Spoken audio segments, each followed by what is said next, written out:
बारिश की बूंदें जब ज़मीनी पर गिरती है, तू खुशबू दिल की गहराइयों को छू लेती है। ये रमझम, ये ठंडी हवा, ये मध्यम रोशनी, सब कुछ दिल को सुकून की दुनिया में ले जाता है। बारिश उम्मीद का पैगाम है, जिंदगी की दुआ है। ये गम के बादलों को खो देती है। ये हर दिल में नई ताजगी भर देती है।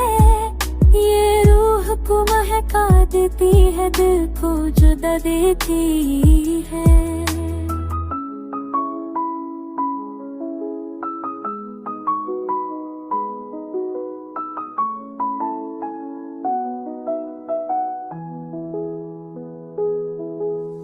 कभी बारिश आंखों के आंसू जैसी लगती है, कभी ये खुशी के गीत सुनाती है।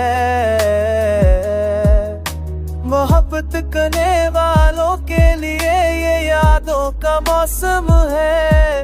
ये दिल के राज बयां करने का बहाना है। बारिश तो आसमान का तहफा है, तो जमीन के लिए रहमत है।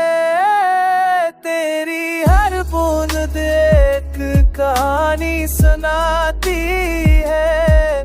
तेरी हर रमज़ दिल को जिंदा कर जाती है।